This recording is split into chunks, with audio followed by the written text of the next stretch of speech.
அருமையான veg fish fry தாங்க பார்க்க போறோம். என்ன ஃபிஷ் ஃப்ரை சொல்றீங்களே, அதுதான் இவங்க இருக்கிற ஸ்பெஷல். என்ன நாம எடுத்துருக்கோம்னா இன்னைக்கு வாழைக்காய் தான் எடுத்துருக்கோம். இதுல எப்படி ஃபிஷ் ஃப்ரை மாதிரி அதே டேஸ்டோட அதே கிறிஸ்போட பண்ண போறோம்ன்றது தான் பார்க்க போறோம். தண்ணி ஊற்றி அதை ஹீட் பண்ணி பாயில் பண்ணிட்டு இருக்கோம். நல்லா இது மாதிரி பபிள் வந்ததுக்கு அப்புறம் இதுக்கு தேவையான சால்ட் கொஞ்சமா தான் போட்டுக்கணும். காய்க்கு உப்பு இறங்கிறதுக்கோசம் இதுல நாம இந்த 3 வாழைக்காயும் உள்ள போட்டுடணும். போட்டுட்டு ஒரு 5 மினிட்ஸ் இதை மூடி வச்சிடணும். இது வெந்ததுக்கு அப்புறம் எப்படி பண்ணலாங்கிறத பல்ல உரிச்சு இந்த மாதிரி கிராஸா சீவிக்கணும். அப்பதான் நமக்கு அந்த ஃபிஷ் ஷேப் கிடைக்கும். இப்ப நான் வந்து இதுல இன்னும் கரெக்டா இருக்கணும்னு சொல்லிட்டு இந்த இதுல இந்த மாதிரி ஷேப் பண்ணி இந்த சென்டர் எடுத்துட்டா நமக்கு ஃப்ரை பண்ணி எடுக்கும்போது அதே எஃபெக்ட் நமக்கு கிடைக்கும். இது நாம கத்திலையும் பண்ணிக்கலாம். என்கிட்ட இது இருந்ததுன்னு சொல்லிட்டு நான் இதில் பண்ணிட்டு இருக்கேன். இது அவங்கவுங்க இஷ்டம்தான். இது நாம எப்படி வேணும்னா பண்ணிக்கலாம். இதுக்கு மேலே நாம போடுற கோட்டட் கிரேவி இப்போ ரெடி பண்ணலாம். அது எப்படின்னு நாம பார்க்கலாம். வாழைக்காய்க்கு 2 ஸ்பூன் கடலை மாவு போட்டிருக்கேன். அதுக்கு மேல கொஞ்சம் பச்சரிசி மாவு,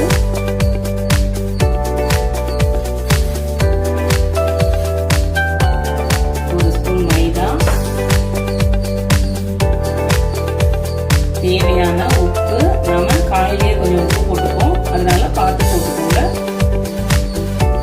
சில்லி பவுடர்,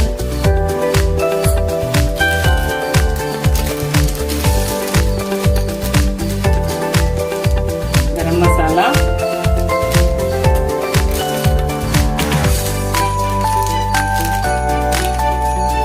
चाट मसाला,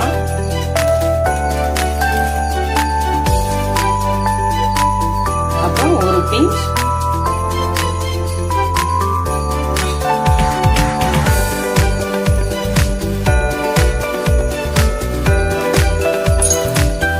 ஒரே ஒரு பிஞ்ச் சோடா மாவு.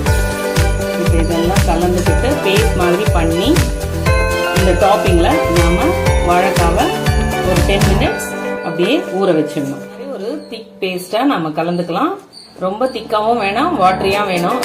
கொஞ்சம் தண்ணி பார்த்து கலந்துக்கோங்க. இப்ப நாம கட் பண்ண வாழைக்காவை அப்படியே இதுல டிப் பண்ணி அப்படியே ஒரு பிளேட்டிங்ல பிளேட் பண்ணிட்டோம்னா நம்ம ஒரு 10 மினிட்ஸ் கழிச்சு இதை நாம ஷாலோ ஃப்ரையும் பண்ணலாம், டீப் ஃப்ரையும் பண்ணலாம். பாருங்க, நாம பிளேட்ல எல்லாம் டிப் பண்ணி பிளேட் பண்ணி வச்சிருக்கோம். இதை நம்ம ஆயில்ல போடலாம். இது ஷாலோ ஃப்ரையும் பண்ணலாம், டீப் ஃப்ரையும் பண்ணலாம். அது நம்ம விருப்பம் தான். பேன்ல எண்ணெய் ஊற்றி கொஞ்சமா எண்ணெய் ஊற்றி ஷாலோ ஃப்ரையும் பண்ணலாம், இந்த மாதிரி டீப் ஃப்ரையும் பண்ணலாம். மொறு நம்மளோட வெஜ் ஃபிஷ் ஃப்ரை ரெடி ஆயிடுது. இப்ப பாருங்க, நம்மளோட வெஜ் ஃபிஷ் ஃப்ரை ரெடி ஆயிடுச்சு. கூட நான் கொரியாண்டர் லீவ்ஸ் அப்புறம் சீஸ் மயோனைஸ் வச்சுருக்கேன், எடுத்துக்கலாம். நம்மளோட இஷ்டம் தான். எது வேணும்னா நம்ம சைட் டிஷ்ஷாக வச்சு சாப்பிடலாம். இது ஈவினிங் ஸ்நாக்ஸாகவும் சாப்பிடலாம், சாப்பாட்டுக்கும் சாப்பிடலாம். நம்மளோட இஷ்டம் தான்.